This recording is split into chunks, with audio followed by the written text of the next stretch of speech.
नमस्कार, मैं दयाशंकर मिश्र। आज हम बात करेंगे कि भारत के CGI chief justice of India D.Y.. Chandrachud जब यह कहते हैं कि उन्होंने राम मंदिर और बाबरी मस्जिद मामले को ईश्वरीय मदद से सुलझाया और कितना कठिन फैसला था जो बिना ईश्वरीय दखल के या सहायता के पूरा नहीं हो सकता था। तो उन्होंने किस तरह से एक संवैधानिक व्यवस्था में ईश्वर के हस्तक्षेप को स्वीकार किया और किस तरह से उन्होंने इस मामले को हल किया, इसकी उन्होंने आप सबके सामने चर्चा की है।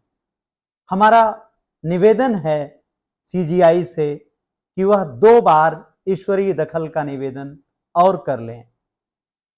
पहली बात है, इस वक्त अगर आप दिल्ली और एनसीआर में रहते हैं या देश के अलग अलग हिस्सों में भी, तो आप समझ सकते होंगे कि प्रदूषण का असर कितना बढ़ता जाता है भारत में सर्दियों की शुरुआत के साथ।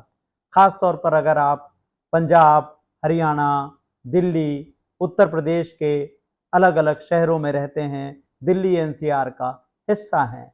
हर साल सुप्रीम कोर्ट इस मौसम में अच्छे अच्छे उपदेश, जिन्हें आप प्रवचन भी कह सकते हैं, अदालतों को जारी करता है। अदालतें भी उसी तरह से जवाब देती हैं।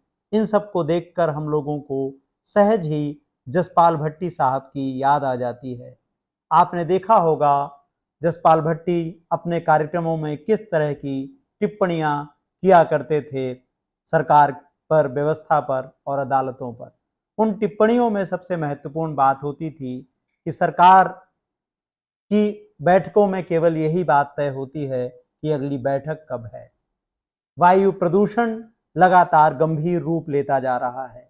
बीबीसी की 2 रिपोर्ट्स का आज हम जिक्र करेंगे जो आपकी स्क्रीन पर आ रही होंगी।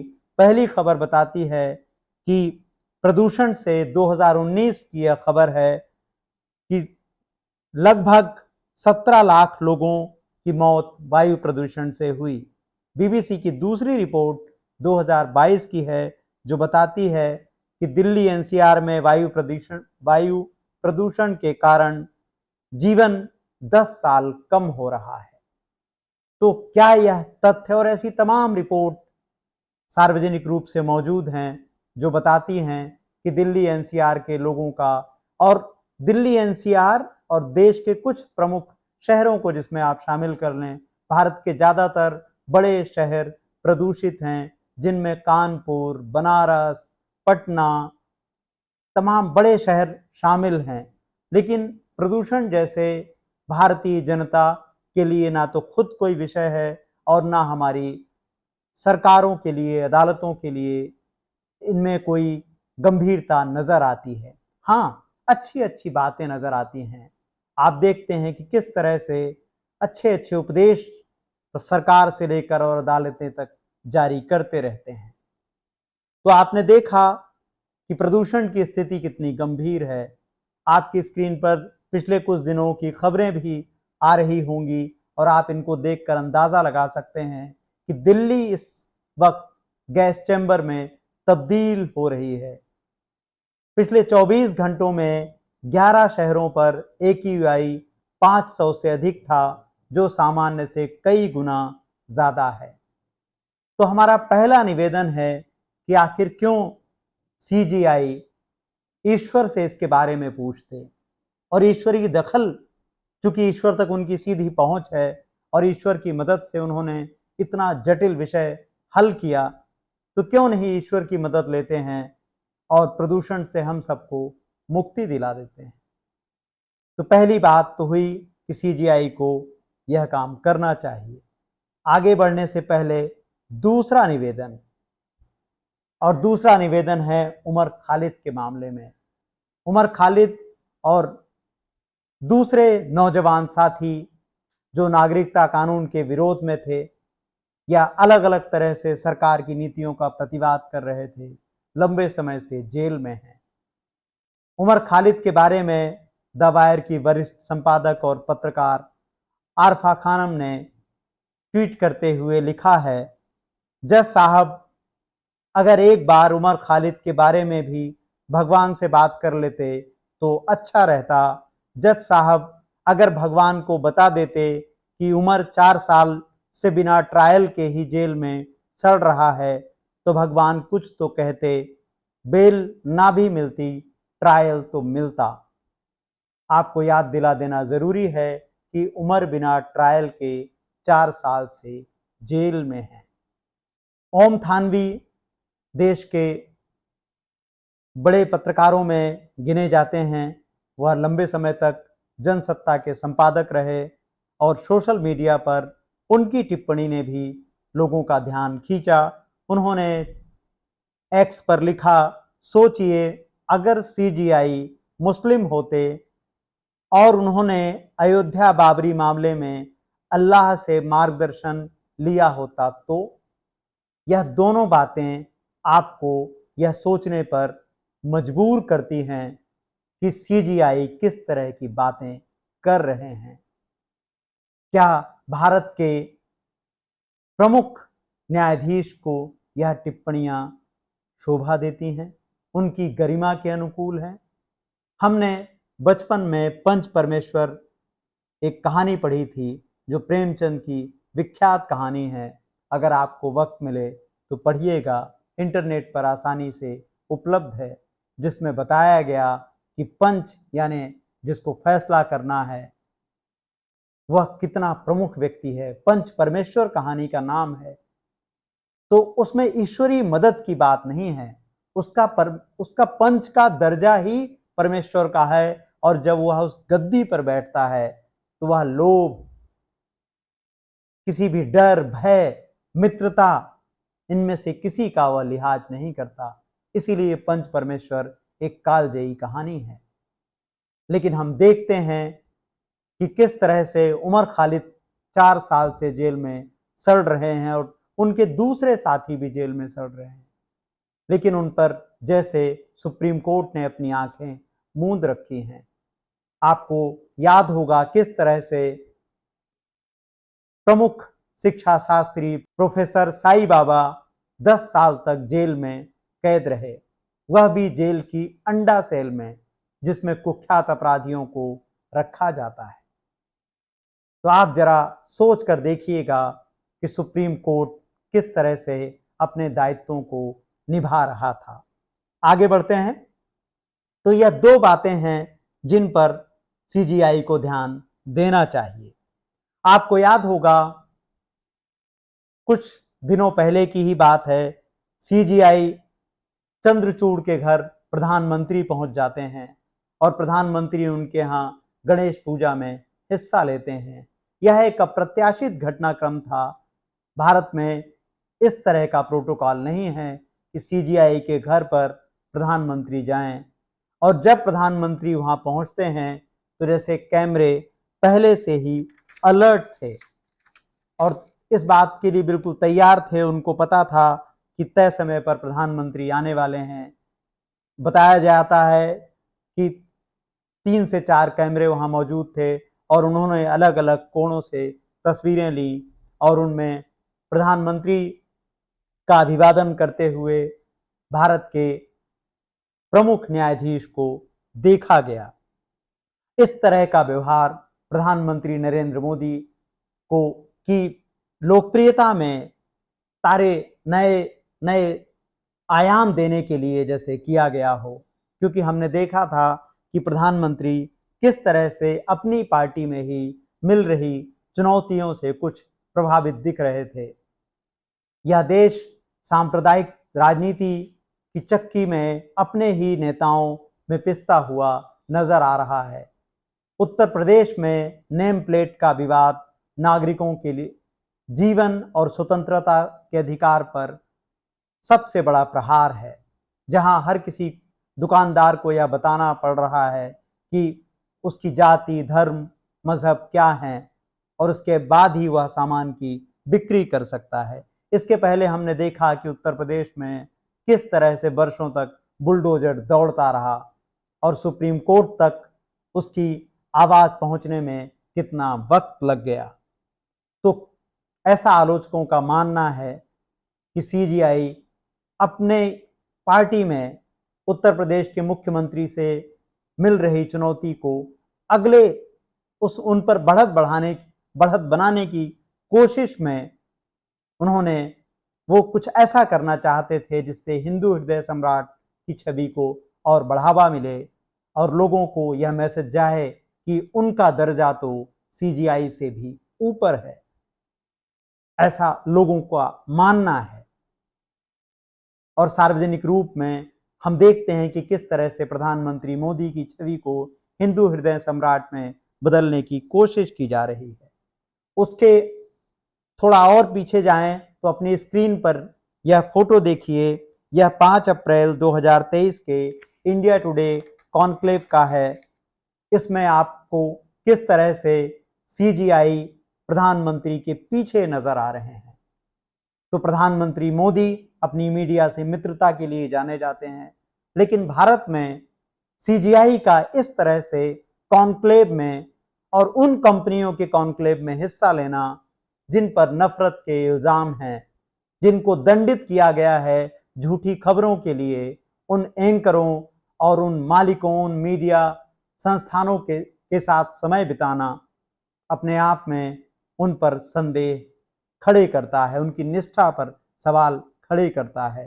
तो इस तस्वीर में भी आप देखिए कि प्रधानमंत्री के पीछे सीजीआई खड़े नजर आ रहे हैं। क्या ऐसा करने से वह अपने आप को रोक सकते थे? अगर वह रोकते तो निश्चित रूप से भारत के नागरिकों का सुप्रीम कोर्ट में अधिक यकीन होता।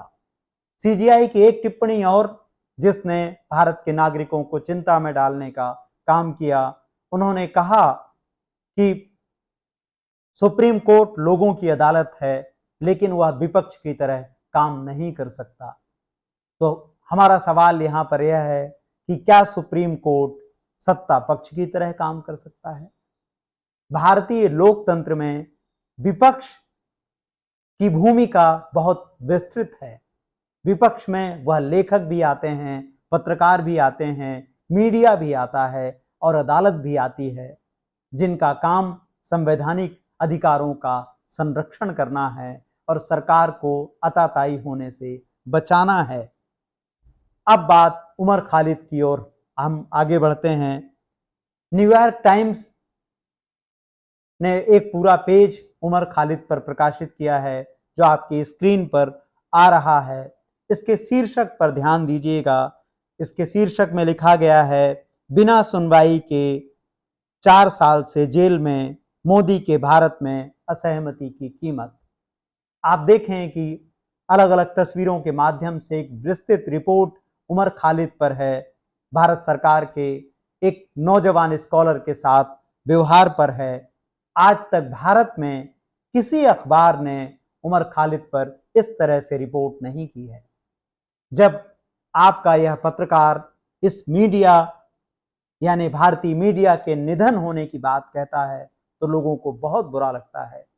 लोग अक्सर ही सोशल मीडिया पर ट्रोल करना शुरू कर देते हैं, या जब हम इस मीडिया को गोदी मीडिया कहते हैं तो संभव है कि आप में से कुछ दर्शकों को भी यह अच्छा नहीं लगता है। लेकिन जरा सोच कर देखिएगा कि बिना ट्रायल के कैसे एक नौजवान स्कॉलर जेल में है, और उमर खालिद अकेले नहीं हैं, उमर खालिद के साथ अनेक युवा साथी हैं। अभी पिछले कुछ दिनों पहले द हिंदू के वरिष्ठ पत्रकार महेश लंगा को अहमदाबाद में गिरफ्तार किया गया है।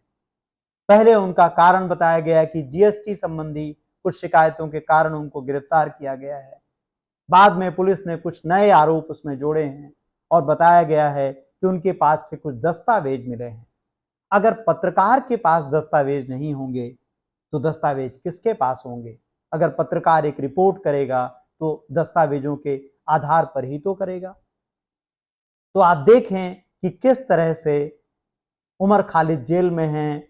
महेश लंगा कुछ रिपोर्ट लिखते हैं जिसमें गुजरात की स्थितियों के बारे में सवाल किए जाते हैं, सरकार की नीयत के बारे में सवाल किए जाते हैं और वह जेल पहुंच जाते हैं। तो हमारा मूल प्रश्न की ओर हम लौटते हैं कि सीजीआई को पूछना चाहिए, ईश्वर की शरण में जाना चाहिए और प्रदूषण और उमर खालिद दोनों सवालों के बारे में पूछना चाहिए कि आखिर इन दोनों को कैसे न्याय मिलेगा, प्रदूषण कैसे दूर होगा और उमर खालिद कैसे जेल से बाहर आएंगे। सीजीआई ने कुछ दिनों पहले ही कहा था कि उन्हें इस बात की अक्सर चिंता रहती है कि इतिहास उनको कैसे याद रखेगा। दिल्ली विश्वविद्यालय के प्रोफेसर अपूर्वानंद, जिनके स्तंभ और वीडियोस में इंटरव्यूज और अलग अलग विषयों पर विचार, खासतौर पर संवैधानिक मामलों में, नागरिकों की चेतना के मामले में आप सुनते रहते हैं, उन्होंने एक लंबा लेख द वायर पर लिखा है। यह लेख हिंदी में उपलब्ध है, आपको पूरा पढ़ना चाहिए। अगर आप चाहेंगे तो हम डिस्क्रिप्शन बॉक्स में इसे शेयर भी आपके साथ कर देंगे। लेकिन इस लेख में कुछ खास बातें हम आपसे यहाँ साझा करना चाहते हैं। प्रोफेसर अपूर्वानंद ने लिखा है कि इतिहास जस्टिस चंद्रचूड़ को कैसे याद रखेगा, क्योंकि सीजीआई ने कहा था कि उन्हें इस बात की चिंता होती है कि इतिहास उनका मूल्यांकन कैसे करेगा। अपूर्वानंद लिखते हैं, भारत के इतिहास में यह दर्ज किया जाएगा कि भारतीय धर्मनिरपेक्षता की इमारत जब गिराई जा रही थी, हमारे कई न्यायाधीशों ने उसकी नींव खोदने का काम किया। न्यायमूर्ति चंद्रचूड़ का नाम सुर्खियों में रहेगा। दूसरी महत्वपूर्ण बात, न्यायमूर्ति चंद्रचूड़ ने यह नहीं कहा है कि वह अकेले ईश्वर के समक्ष गए थे या पांचों न्यायमूर्तियों ने ईश्वर से सामूहिक प्रार्थना की, अपनी सामूहिक असमर्थता जताई और ईश्वरीय हस्तक्षेप का अनुरोध किया। न्यायमूर्ति चंद्रचूड़ को मालूम होना चाहिए कि न्यायालय की संस्था की उम्र उनसे कहीं अधिक है। जैसे उनके पिता के अन्याय को इतिहास ने दर्ज किया, वैसे ही आगे ऐसा वक्त जरूर आएगा जब उनकी और उनके बिरादरों की नैतिक दुर्बलता को दर्ज किया जाएगा। प्रधानमंत्री अपने मतदाताओं के सामने अपनी धार्मिकता का प्रदर्शन करें, यह समझ में आता है, लेकिन अगर न्यायाधीश ऐसा करने लगें और उसे अपने फैसलों का स्रोत या प्रेरणा बताने लगें तो फिर अदालतों से सबका विश्वास उठ जाएगा। जैसा कि हमने अपने पिछले वीडियो में बताया था कि कैसे 2047 तक हिंदू राष्ट्र वाया संविधान की तैयारी की जा रही है। इस लेख में भी अपूर्वानंद वही सवाल उठा रहे हैं और कह रहे हैं कि अगर न्यायाधीश, अदालतें अपने फैसलों के लिए धार्मिक ग्रंथों को सोर्स के रूप में इस्तेमाल करेंगे तो अदालतों पर सबका विश्वास कैसे रहेगा, क्योंकि अदालतों की शरण में सभी मजहब के लोग आते हैं। आप हमारा पिछला वीडियो देख सकते हैं, इसमें हिंदू राष्ट्र के डिजाइन का जिक्र है। आपको आरएसएस, बीजेपी की उन कोशिशों का विस्तार से वर्णन मिलेगा जो संविधान को खोखला करने की कोशिशों के रूप में देखी जा रही हैं, या उसका स्पष्ट संकेत मिलता है, जैसा प्रोफेसर मोहन गोपाल ने और अन्य कानून के जानकार लोग अलग अलग मौकों पर कहते आए हैं। अपूर्वानंद आगे लिखते हैं, उनके लेख की सबसे महत्वपूर्ण और आखिरी बात, हमेशा मुस्कुराने वाले सीजीआई चंद्रचूड़ साहब ने जेल में बंद उमर खालिद और अन्याय का प्रतिवाद करने वाले दूसरे लोगों की जमानत की अर्जी वैसी पीठ को दी जो सरकार के आलोचकों को कभी राहत नहीं देती, तो उन्होंने तय किया कि उमर के साथ अन्याय जारी रहे। अपूर्वानंद लिखते हैं, चंद्रचूड़ साहब को यह चिंता भी सताने लगी है कि इतिहास उन्हें कैसे याद रखेगा। इससे यह मालूम होता है कि खुद को इस लायक तो वह मानते ही हैं कि वे इतिहास के फुटनोट में नहीं रहेंगे। इतिहास उन्हें कैसे याद रखेगा, इसका इंतजाम वह खुद किए दे रहे हैं। वे इतने पारदर्शी हो चुके हैं कि अब किसी खोजबीन की ज़रूरत ही नहीं बची। आपको आज का यह वीडियो कैसा लगा? अपने कमेंट बॉक्स में जाकर हमें ज़रूर बताइएगा। आपकी राय हमारे लिए बेहद ज़रूरी है। हम कुछ बुनियादी विषयों तक ही अपने को सीमित रखते हैं और हम चाहते हैं कि लोकतंत्र, संविधान और नागरिकों की चेतना, उनकी समझ पर हम लगातार वीडियोस बनाएं। हमारे वीडियोस को लाइक कीजिए, सब्सक्राइब कीजिए और अगर संभव हो तो आर्थिक रूप से हमारी मदद कीजिए। नमस्कार।